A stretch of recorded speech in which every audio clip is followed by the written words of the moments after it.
투데이 핫 경제입니다. 정부가 최근 우리 경제와 관련해 2달 연속 경기 회복 조짐이 보인다는 평가를 내렸습니다. 기획재정부는 12월 최근 경제 동향에서 우리 경제는 경기 회복 조짐이 서서히 나타나는 모습이라고 평가했는데요. 직전 11월 호에 이어 2달 연속 동일한 경기 진단을 내린 것입니다. 다만 기재부는 이번 호에서 경제 부분별로 회복 속도에 다소 차이는 있다라고 덧붙였습니다. 올해 11월까지 농식품 수출액이 82억 7천만 달러로 사상 최대를 기록했습니다. 이는 작년 동기와 비교했을 때 2.4% 증가한 수치입니다. 라면 수출액이 8억 7,060만 달러로 작년 동기보다 25.9% 증가했고 쌀 가공식품 수출액은 1억 9,750만 달러로 20.7% 증가했습니다. 면세점에선 인삼류 판매가 크게 늘었는데 올해 11월까지 6,400만 달러로 작년 동기와 비교해 74.6%나 증가했습니다.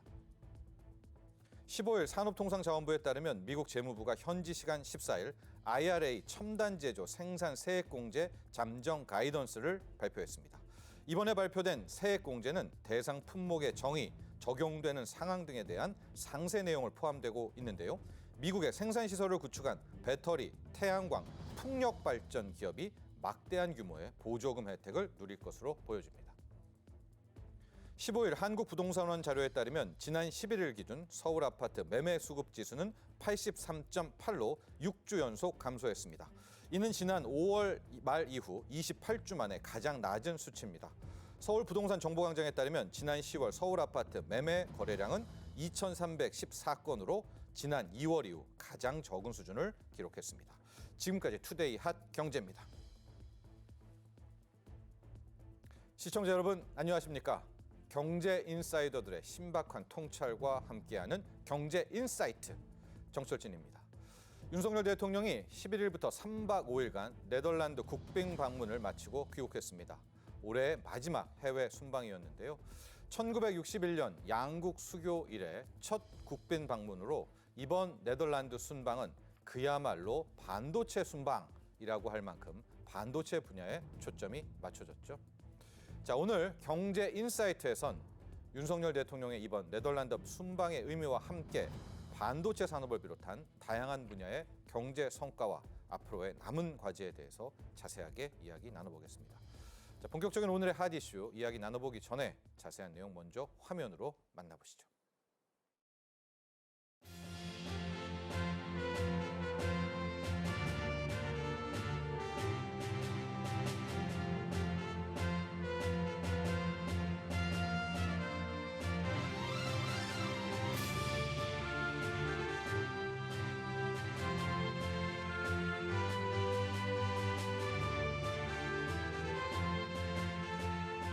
우리는 그동안 네덜란드와 아주 긴밀한 반도체 협력을 이루어 왔습니다.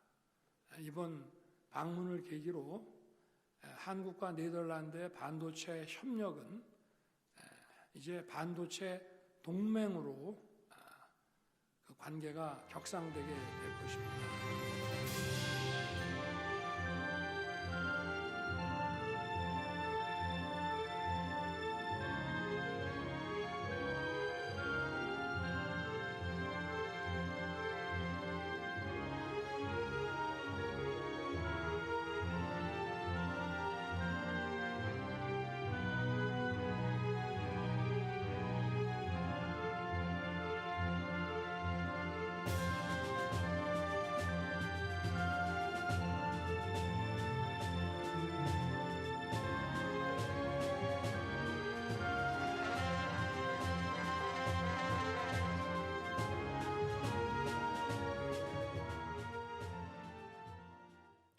오늘의 경제 인사이트 두 분의 전문가와 함께합니다.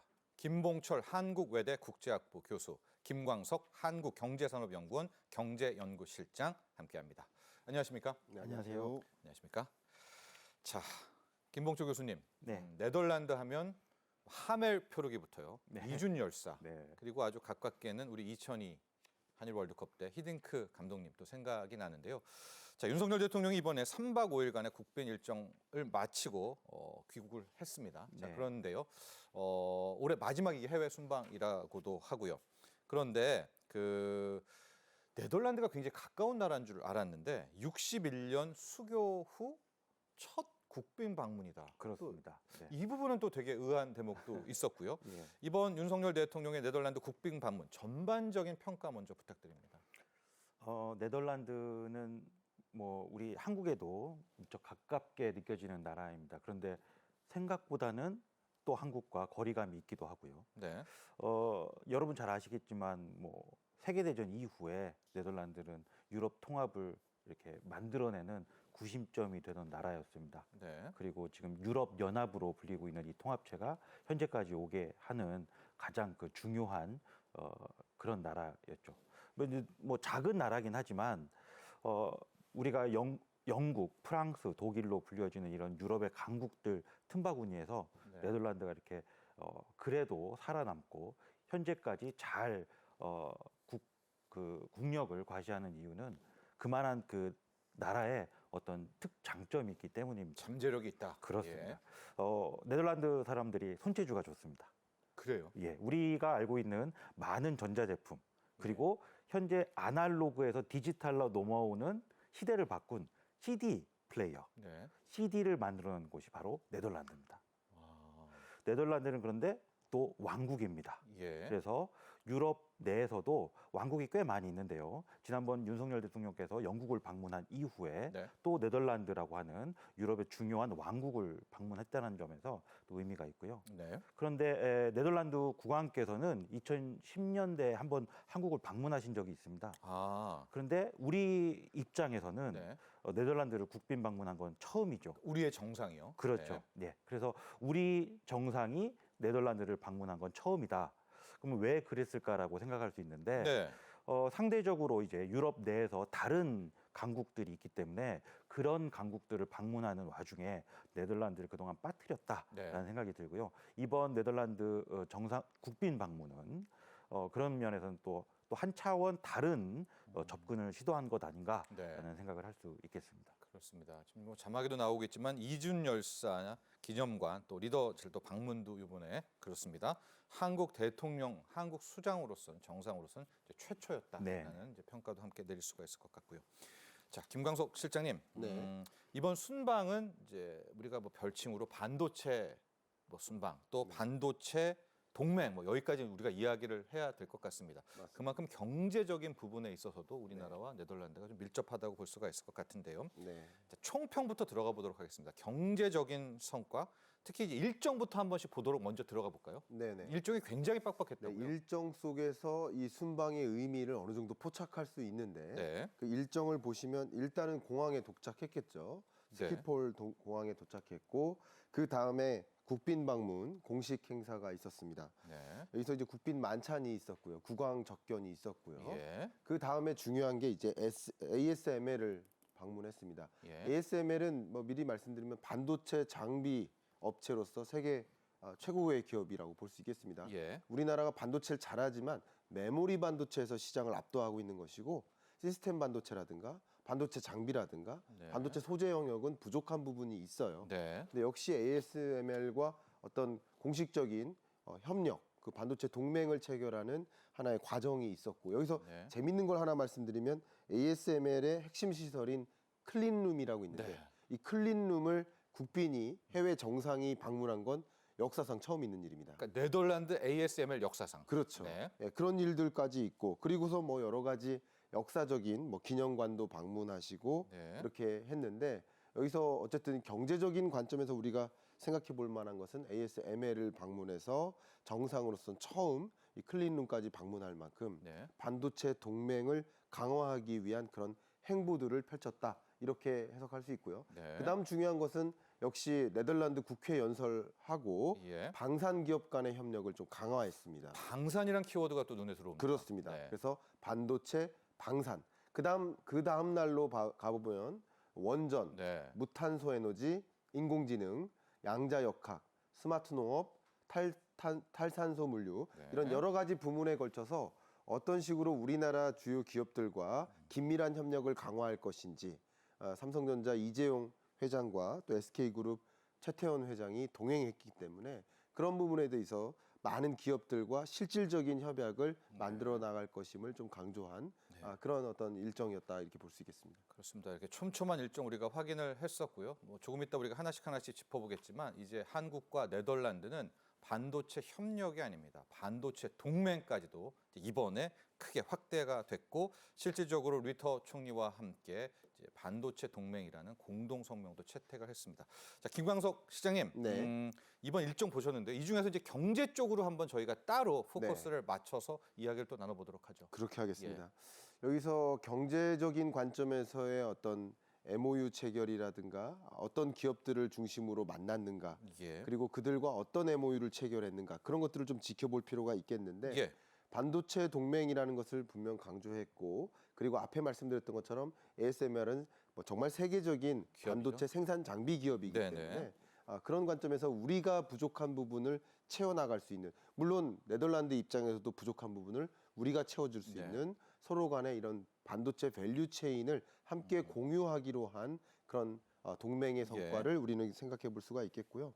그 밖에도 앞에 말씀드렸었던 것처럼 안보적인 협력, 네. 그러니까 국방산업 관점에서도 우리가 워낙 뭐 세계적으로 잘 알려져 있는 방위 산업들이 있기 네. 때문에 그런 부분들을 또 같이 MOU를 체결하는 부분, 또 그 밖에도 ICT라든가 네. 무탄소 에너지 이런 여러 영역에 걸쳐서 협약을 체결했고 네. 정리를 해본다면 첨단 산업 분야 7건의 MOU, 네. 그리고 무탄소 에너지 분야 3건, 네. 그리고 물류 분야 4건, 농업 원예 낙농업 분야 스마트 산업 중심으로 3건, 네. 기업 지원 분야 2건 정도 이런 MOU를 체결했고요. 물론 MOU 체결하면서 동시에 많은 기업들이 서로 기업 정상들끼리 이렇게 미팅을 다 가졌기 때문에 네. 이게 MOU가 실제 계약과 예. 비즈니스적인 연결로까지 이어질 수 있도록 지금부터 좀 여러 가지 좋습니다.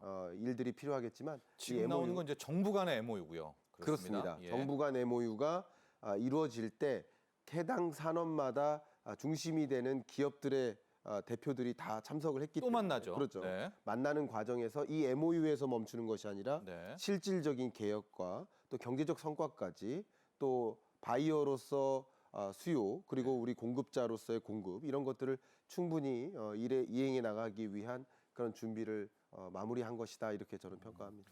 특히 IC 분야 쪽에서도 한번 봐야 될 것 같습니다. 네. 우리가 뭐 반도체 장비야 네덜란드가 잘하지만 뭐 IC, 첨단, AI 쪽에서는 또 우리의 강점들이 있기 때문에 네. 이런 분야도 상당히 이번에 주요 협력 부분이 눈에 좀 띄는 것 같아요. 네, 맞습니다. 정말 이 ICT 영역 같은 경우도 우리나라가 워낙 강점을 갖고 있는 부분들이 많고 또 SK그룹 최태원 회장이 방문했기 때문에 예. 또 통신 서비스라는 영역 또 5G를 비롯한 또 6G 개발까지 가야죠. 예. 또 AI 영역도 우리가 긴밀하게 협조할 것들이 굉장히 많고요.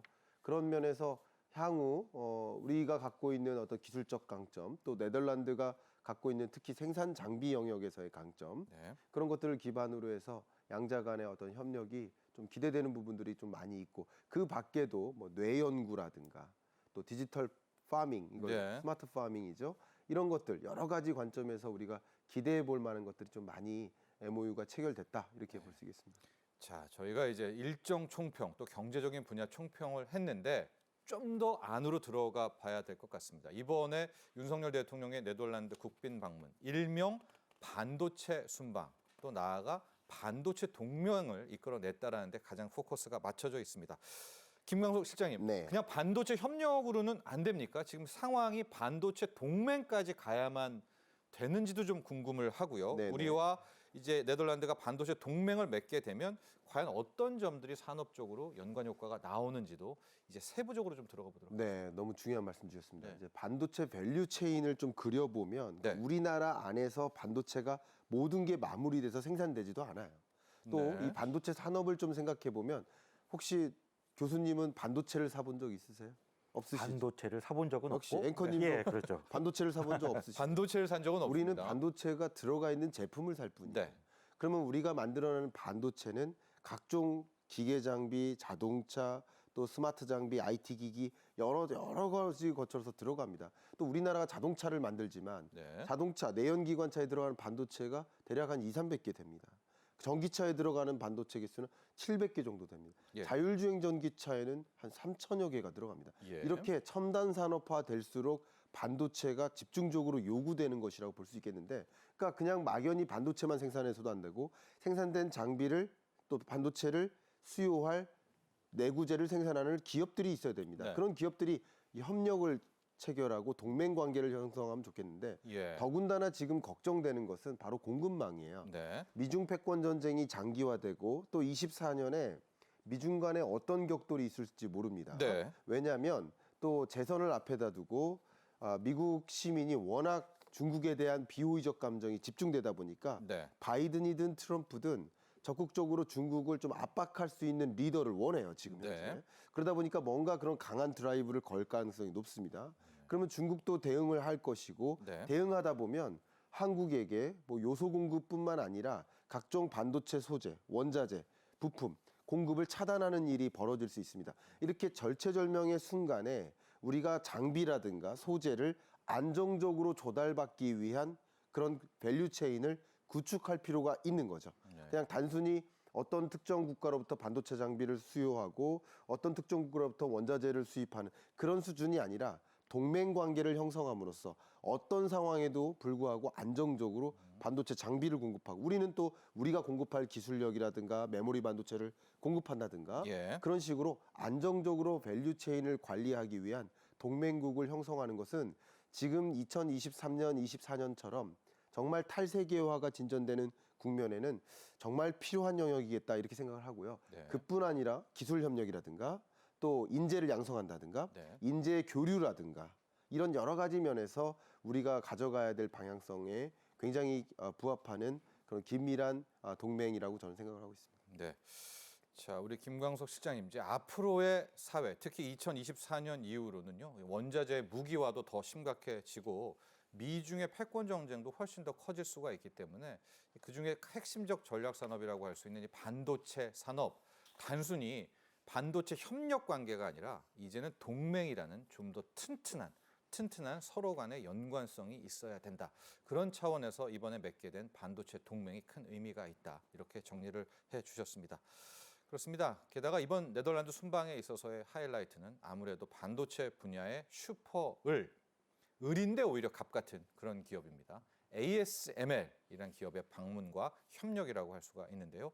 윤석열 대통령과 빌럼 알렉산드로 국왕, 이재용 삼성전자 회장, 최태원 SK그룹 회장이 바로 이곳에 총출동했습니다. 반도체 패권 경쟁에 있어서 ASML이라는 기업과의 협력 관계, 그 무엇보다도 중요할 텐데요. 자, 준비된 영상 보시고 난 후에 바로 이 부분 좀 더 들어가면서 이야기를 해보도록 하겠습니다.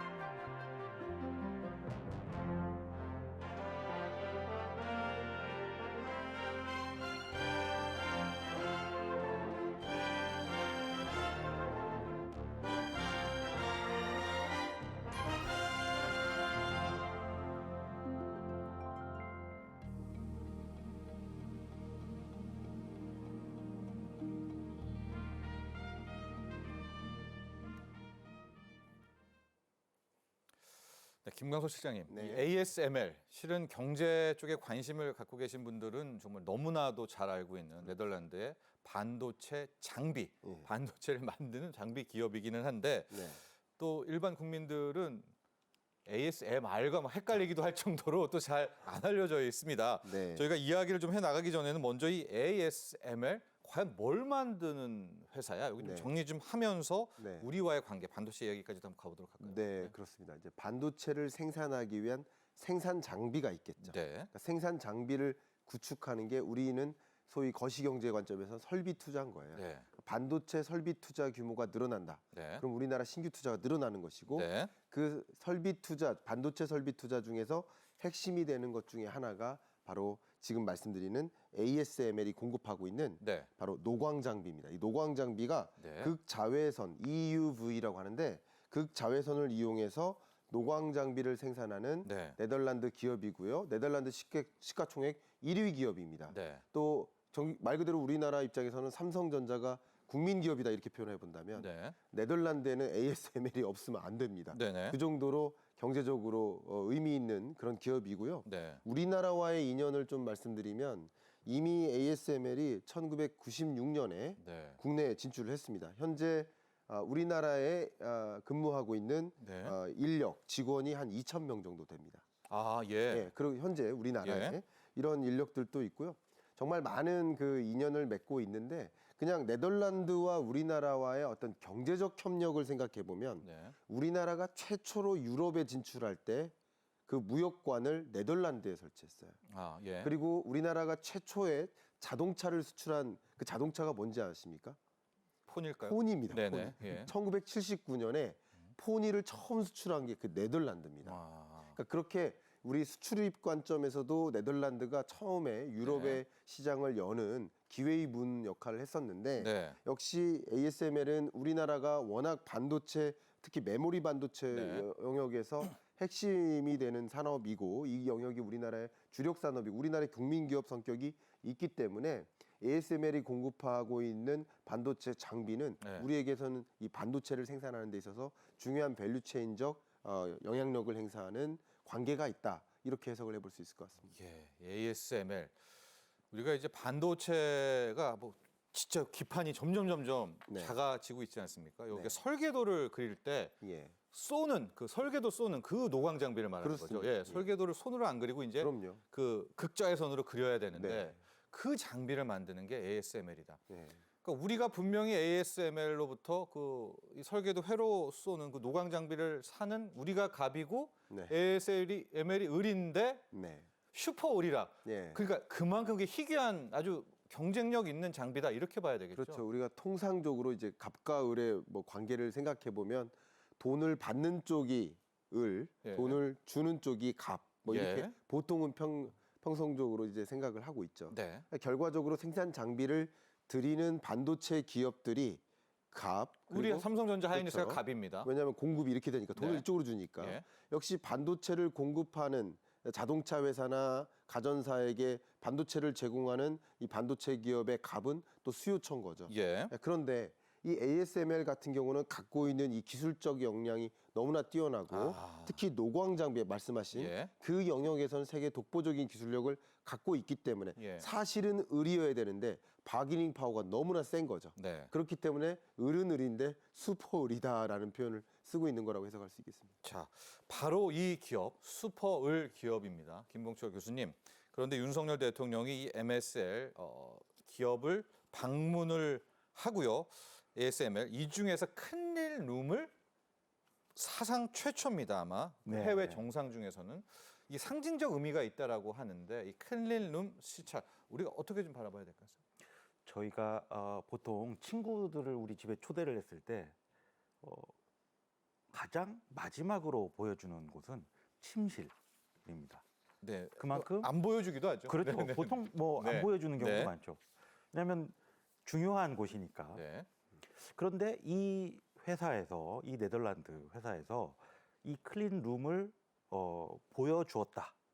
그것도 한국의 대통령에게 보여주었다라는 것은 그만큼 큰 의미를 가지고 있습니다.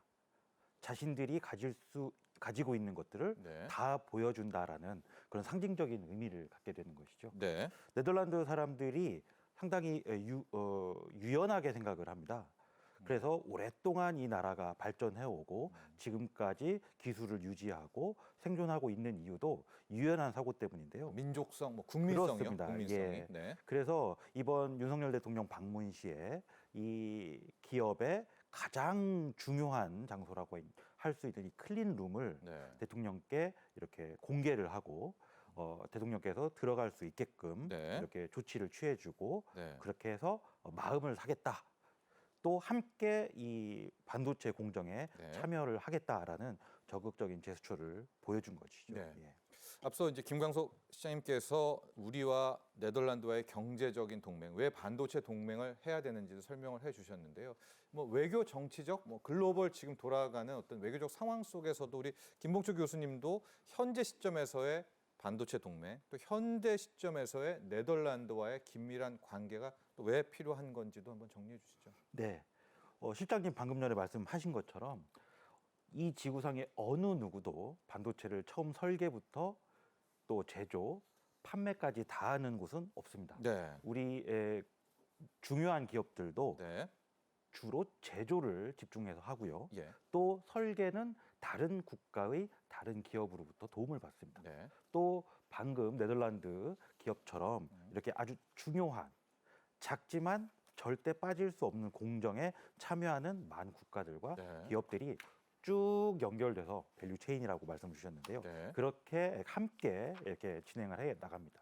네덜란드는 그래서 작지만 이 반도체 공정에서 아주 중요한 네. 우리가 그거를 아킬레스건 이렇게 그렇죠. 표현하기도 합니다. 예. 그래서 아주 작지만 매우 중요한 역할을 하는 그런 기업들, 기술을 보유하고 있는 그런 국가고요. 예. 또 이 기업들이 함께 한국의 기업들과 같이 손을 잡고 상생하면 다른 경쟁자들을 이렇게 경쟁에서 우위를 점할 수 있다라는 이제 확신을 가지고 있는 것이죠. 네.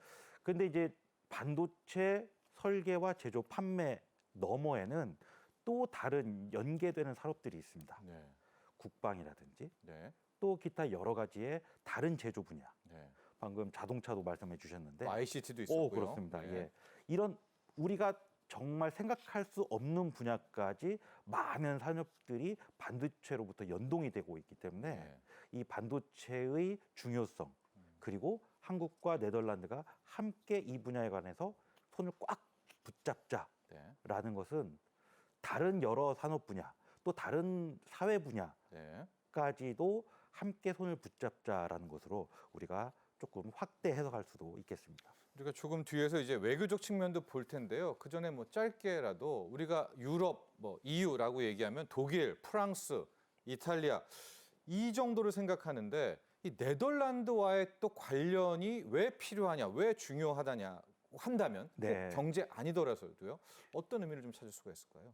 1945년에 세계대전이 끝난 직후에 유럽 전역이 이제 파괴됐습니다. 예. 네덜란드도 마찬가지로 독일의 피해 또 연합군의 다시 또 피해 여러 가지를 봤는데 예. 그 이후에 유럽이 반성을 하면서 유럽을 다시 재건하자 또 경제를 다시 살리자 평화를 유지하면서 경제를 활성화시키자 예.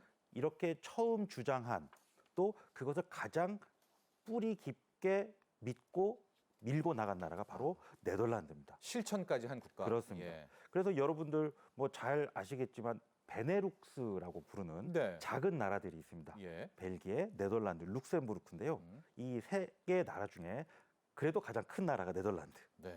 네덜란드는 항상 이렇게 강대국의 틈바구니에서 자신들이 가지고 있는 강점을 최대한 살려서 네. 그 와중에도 식민지 개척을 하고 네. 예, 그래서 지금까지 강국으로 건재한 이유가 있는 거죠. 유럽 내에서도 네덜란드는 항상 가장 많은, 가장 큰 목소리를 내고 독자적인 의견을 제시합니다. 그래서 유럽 연합 내에서도 네덜란드의 정책이 많이 반영되는 사례들이 많습니다. 네. 그래서 네덜란드와 또 한국이 손을 붙잡는다. 이거는 경제적인 의미를 부여할 수 있지만 그 너머에서 이제 유럽 연합 다른 국가들과의 여러 가지 상호작용을 네. 이제 노릴 수 있다라는 생각을 가지게 되는 것이죠. 그렇습니다. 우리가 뭐 원자재라든가요, 제품이라든가요, 이런 거에 다변화, 뭐 수입선 다변화 이런 이야기를 많이 하는데 우리 방금 김봉초 교수님도 외교적인 측면에서도 우리가 다변화가 필요합니다. 유럽 하면 독일, 프랑스 뿐만이 아니라 이런 네덜란드와의 그렇죠. 또 하나의 긴밀한 관계를 통해서 외교적인 다변화에 대한 그런 측면도 함께 살펴봐 주셨고요.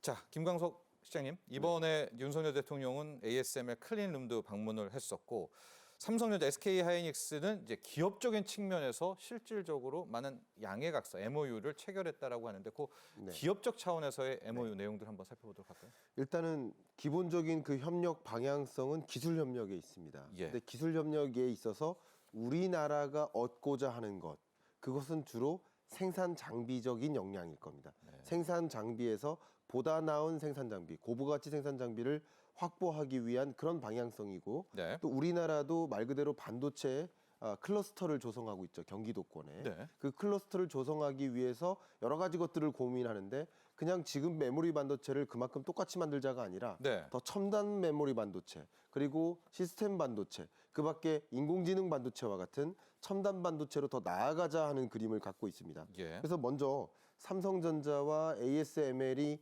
체결한 그 기술 협력 분야는 우리 수도권 지역에 뭐를 설치하냐면 네. 차세대 극자회사 아까 EUV 말씀드렸죠. 네. 이 노광 장비, 예. 이 장비를 공동으로 연구하는 연구소를 함께 설립하겠다. R&D 센터네요. 그렇습니다. R&D 예. 센터입니다. 예. 연구개발센터인 거고요.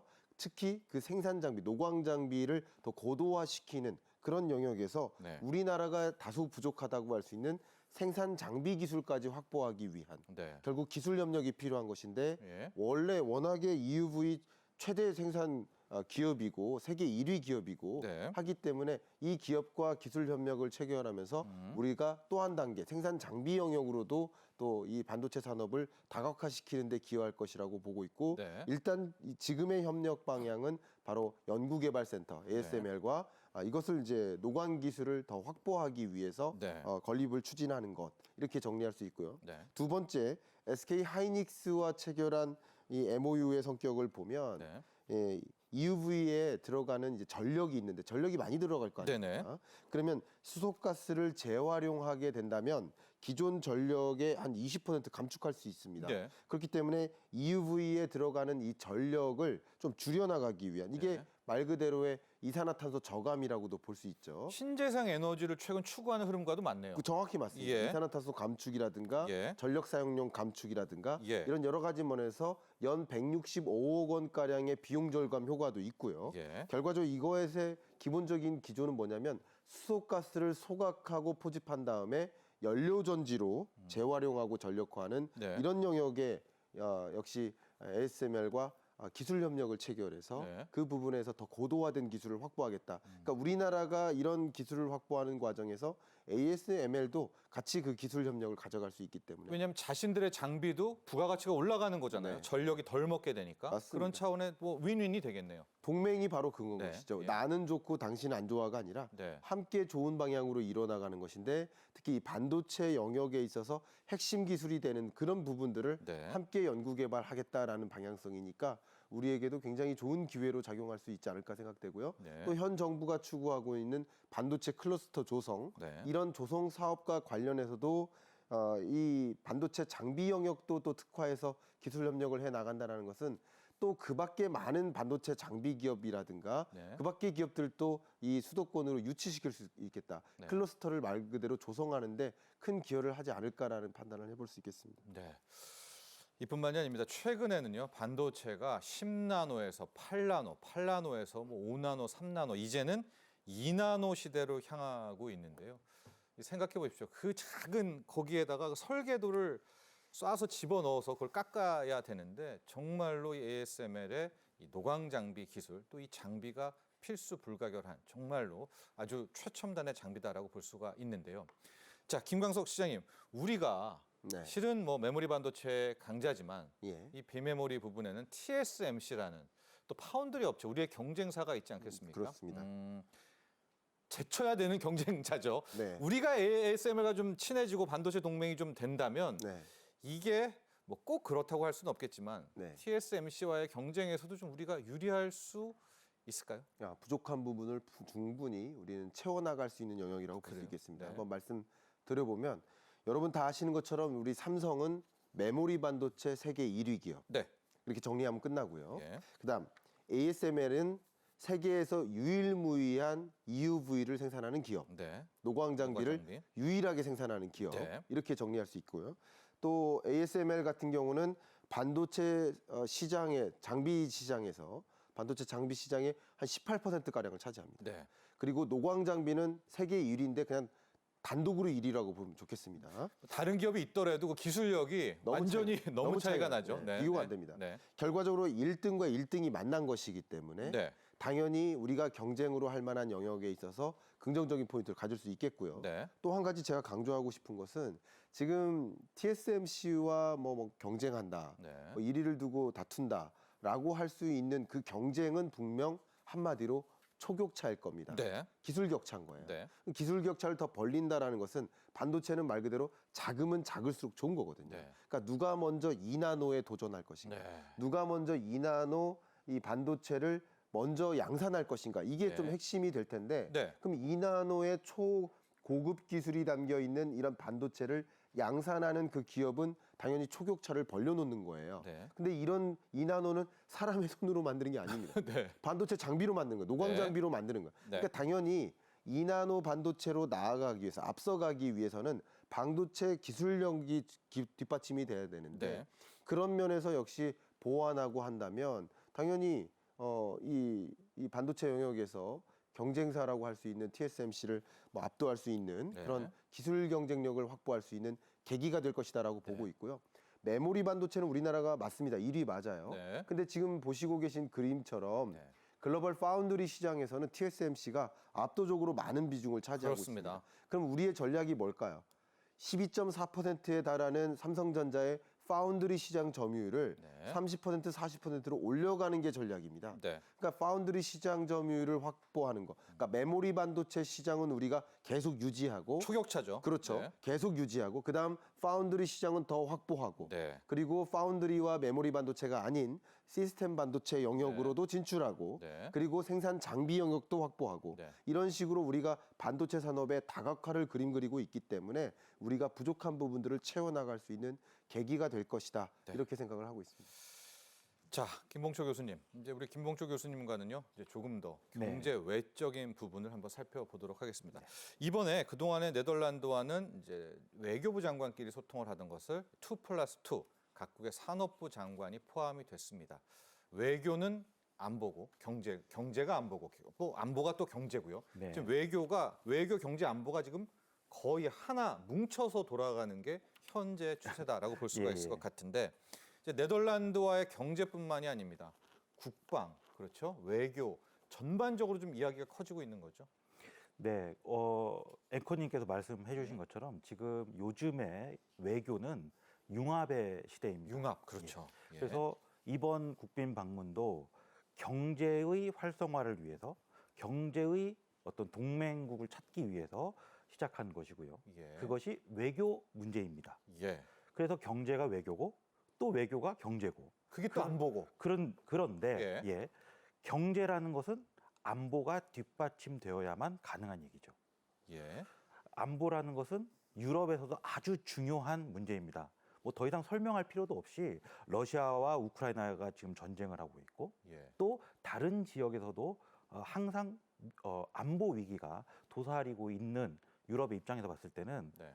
유럽 외부와의 한국과 같은 그런 국가들과 안보적인 협력을 강화하는 것은 매우 필요한 것입니다. 네. 2014년으로 제가 기억하는데요. 예. 한 EU FTA 체결 이후에 한국과 유럽연합은 위기관리 참여 협정을 체결을 했습니다. 네. 이 협정이 뭐냐면 유럽연합이 유럽연합 외부에서 군사작전 또는 민간의 구호 활동 예. 이런 것을 하는 과정에서 다른 국가, 한국이 되는 것이죠. 네. 다른 국가를 초청했을 때 그 국가가 함께 참여한다. 네. 이런 내용을 담는 것입니다. 그래서 과거에도 저희가 소말리아 앞바다에서 해적을 예. 유럽 연합과 함께 공동으로 군사작전을 해서 그런 그 성공을 소탕을 했던 했죠. 그런 경험도 있고요. 이 협정은 유효하고요. 네. 그래서 이 위기 관리 협정을 유럽 연합 차원에서 했다면 예. 유럽 연합 회원국이 27개 나라인데 네덜란드는 그중에 가장 핵심적인 국가 중에 하나죠. 네. 네덜란드가 이것을 조금 더 구체화하는 대화를 한국과 시도하는 거다라고 우리가 이야기할 수 있습니다. 네. 그런데 여기에 외교부 장관, 또 예. 산업부 장관, 예. 또 기타 안보와 관련된 전문가들의 협의 네. 이런 것들이 계속 연결되고 하는 것이죠. 네. 우리 입장에서 봤을 때는 산업을 경제를 발전시키면서 이것을 안보의 문제로도 연동시킬 수 있다. 지금 뭐 한국의 가장 중요한 산업 중에 예. 하나가 방산 산업이다라고 네. 할 정도로 지금 방산 산업이 상당히 많은 각광을 받고 있는데요. 예. 네덜란드도 여기 관심이 많이 있습니다. 예. 특히나 네덜란드는 나토 회원국이고 예. 나토 회원국은 30개가 넘습니다. 예. 예. 그래서 나토 회원국이고 EU와는 또 다른 존재인데요. 예. 나토 회원국으로서의 네덜란드의 입지 네. 그리고 서유럽의 그 중심 국가로서 네덜란드가 안보 문제에 갖는 관심 네. 이것을 유럽 이외의 국가 한국과 같은 나라와 함께 이야기를 나누고 협력을 강화해서 국방, 안보, 네. 경제, 산업, 문화 이런 식으로 계속 확장하고자 융합한다. 그렇습니다. 예. 융합의 외교라고 우리가 이야기할 수 있는 거죠. 그래서요, 요즘 보면 이 반도체, 방산 이런 산업들을 각국에서 전략 산업으로 아예 지정을 합니다. 그만큼 이제 경제가 또 안보가 됐다 이렇게 평가를 할 수가 있을 것 같은데요. 이번에도 보면 반도체뿐만이 아니라 방산뿐만이 아니라 원전 있고요. 또 신재생 에너지, 무탄소 분야에도 또 MOU가 있었습니다. 이것도 큰 틀에서는 산업이라기보다는 뭐 신재생이라든가 원전, 또 전략 산업, 이게 또 외교 안보 이렇게 다 융합이 되는 거네요. 그렇습니다. 유럽연합이 최근에 가장 밀고 있는 정책 중에 하나가 예. 유럽 그린딜이라고 부르는 그 환경 친화적인 산업들에 대한 어떤 지원이 네. 됩니다. 한국의 입장에서는 과거에 이제 원전에 관한 네. 많은 기술을 획득했고 이것을 이제 산업화시키기 위한 노력을 하고 있는데요. 네. 또 다른 측면에서 보면 친환경 산업들을 또 유럽과 또 유럽의 회원국들과 많은 협력을 할 수 있도록 하는 것이 이제 저희의 목표가 될 것입니다. 네. 그런 점에서 본다면 이번 국빈 방문에서 네. 이루어진 여러 가지의 원전부터 시작된 네. 친환경 소재에 관련된 산업의 어떤 대화 이런 것들은 네. 상당히 투 트랙으로 갈 수 있는 네. 길을 마련했다 이렇게 생각을 합니다. 네. 과거에 저희가 원전 기술을 가지고 유럽에 노크를 한 적이 있습니다. 예. 그래서 네덜란드를 통해서 비교적 소규모지만 예. 대학의 실험용 원자로를 네. 이것을 설치를 한 그런 수주 실적이 있습니다. 예. 그래서 이런 것들을 발판으로 해서 좀 더 확대하고 또 지금 러시아와 우크라이나 전쟁 때문에 예. 유럽 내부에서도 원전에 관한 수요를 조금 더 확장시키자라는 그런 의견이 많이 제시되고 있는 과정에서 네. 우리의 원전 기술을 이용해서 이것을 또 산업 또 안보와 연동지어서 또 전략적으로 접근한 것도 좋겠고 물류 쪽도 봐야죠. 예, 또 다른 측면에서 보면 친환경 산업이 매우 중요하고 예. 이것을 우리가 놓을 수 없는 것이죠. 예. 유럽 입장에서도 가장 지금 현재 정책적으로 계속 지원을 하고 있는 부분입니다. 그럼요. 예. 유럽에서 가장 큰 메이저 항구라고 할 수 있는 곳이 네덜란드의 항구입니다. 맞습니다. 로테르담 예. 항구죠. 로테르담이 유럽으로 들어가는 물류의 관문이다라고 할 정도로 아주 중요한 그 물류의 위치를 유럽의 위치를 가지고 있고요. 또 이 동아시아, 동북아시아 입장에서 보면 네. 우리 부산을 비롯해서 그렇죠. 예. 중요한 항구들이 있습니다. 네. 그래서 부산과 로테르담을 연결하는 이 물류를 위한 여러 가지 노력이 네. 지금 연구 단계부터 계속 진행되고 있는데요. 네. 뭐 아시겠지만 북극 항로라든지 또 다른 육로라든지 예. 또 여러 가지의 그 전쟁이라든지 뭐 환경 이런 변수들을 극복할 수 있는 물류 개혁 네. 이런 분야에서의 협력은 앞으로 끊임없이 필요하고요. 네. 네덜란드는 워낙 오래전부터 물류에 있어서 혁명을 일으킨 그런 국가이기 때문에 우리가 이 네덜란드와의 협력을 통해서 얻을 점이 많다 이렇게 생각을 합니다. 알겠습니다. 자, 이제 좀 정리를 해봐야 될 것 같습니다. 김강석 시장님, 양국 기업 간에 민간인 간에 이제 교류도 MOU도 있었고요. 이제 이것도 네. 한번 짧게 정리를 해주시고요. 네. 큰 틀에서 이제 반도체 동맹이 됐습니다. 네. 네덜란드 간에 앞으로 쭉 이런 동맹을 넘어서 네. 어떤 하나의 융합 관계로 가기 위한 또 정부, 민간 차원에서 노력 끝으로 정리해 주시죠. 네, 정말 이 한국무역협회와 또 네덜란드와 CEO 라운드 테이블에서 기업인들이 약 20여 명이 한 자리에 모였었습니다. 네. 지금까지 이야기 나누지 않은 하나의 또 기업 NXP가 있습니다. 네. NXP는 시스템 반도체 기업이고요. 네. 정말 네덜란드를 대표하는 기업이고 또 차량용 반도체 제1기업 중에 하나입니다. 예. 그러니까 이런 기업들이 만나서 향후 우수한 반도체 기술 협력을 만들고 또 인력을 양성하는 데 관심을 기울이고 네. 서로 간의 기술 협력 체계를 공고히 하고 또 반도체 밸류 체인을 더 단단히 하는 이런 모습들이 충분히 나오고 특히 또 한 가지 논의가 반도체를 생산하는데 오히려 이산화탄소 저감이 되네 하는 이런 기술적 영역까지 함께 해나가는 그럼 강점이죠. 그렇죠. 예. 이런 영역을 중심으로 함께 마중물 역할을 한다라는 관점에서 의미가 있고요. 네덜란드 지금까지 이야기 나오지 않은 한 가지 중요한 것이 세계에서 네. 가장 먼저 전기차 아니면 신차 판매를 금지시키겠다 아, 하는 법안을 만든 대표적인 나라 네덜란드. 예. 네덜란드와 노르웨이가 2025년부터 예. 전기차 아니면 신차 판매가 금지되는 네. 그 첫 번째 나라에 해당됩니다. 그만큼 이산화탄소 저감이라든가 전기차를 비롯한 반도체 영역에 핵심적인 경쟁력과 시장적인 관심이 있는 이런 국가와 함께 MOU를 체결하고 기업 간의 더 구체적인 미팅을 또 체결해 나간다는 관점에서 네. 경제적인 성과 또 미래 산업을 또 함께 한다는 관점에서 기회를 많이 가질 수 있지 않을까 하는 기대를 좀 해볼 수 있겠습니다. 그렇게 해서 또 기업도 함께 하게 되기를 네. 바란다. 이렇게 총평해 주셨고요. 김봉철 교수님, 이제 또 마지막 매진말 시간인데 리터 네덜란드 총리의 또 정계 은퇴 이야기도 좀 네. 나오고 있고요. 요 점도 좀 네. 고려를 해주면서 앞으로 정부 차원에서라 또 뭐 민간 차원에서 네덜란드와의 우리 동맹 차원 부분 어떻게 이어나가야 될까요? 조금 전에 말씀드린 것처럼 네덜란드는 EU의 핵심 회원국입니다. 그래서 네덜란드의 여러 가지 정책이 EU에 반영되고요. 네. 또 EU는 그 정책을 끊임없이 밀고 나가고 있기 때문에 총리께서 이제 업무를 중단하신다 하더라도 네. 우리와의 약속을 쉽게 바꾸거나 그럴 가능성은 별로 없어 보입니다. 네. 정권이 바뀌어도 네덜란드의 명예를 걸고 한 약속은 지키는 사람들이니까요. 네. 그런 것은 걱정할 수는 있겠지만 또 뭐 크게 많이 심각한 상황은 아니라고 네. 봅니다. 네. 그리고 이제 앞으로 어떤 점을 이어나가야 될까요? 네. 저는 네덜란드가 한국에게 주는 여러 가지 사인이 있다고 생각을 합니다. 네. 네덜란드는 작은 나라고 유럽에서 항상 작지만 강한 나라로 계속 군림하고 있었는데요. 네. 동북아시아에서도 한국이 가지고 있는 그런 위치를 생각하면 한국과 네덜란드가 이렇게 협력을 하면서 네. 서로 주고받을 수 있는 게 상당히 많다고 생각을 합니다. 예. 그리고 네덜란드 사람들이 가지고 있는 유연한 사고와 예. 한국 사람들의 최근에 우리 사회가 가지고 있는 개방성이 결합되면 못할 게 뭐가 있느냐라는 생각을 할 정도로 네. 매우 희망적으로 봅니다. 그렇습니다. 유럽을 우리가 또 진출하는 또 유럽과의 어떤 새로운 교두보 이런 느낌을 또 많이 예, 받게 그렇습니다. 됩니다. 자, 오늘 함께해 주신 두 분 감사합니다. 감사합니다. 감사합니다. 고맙습니다. 감사합니다.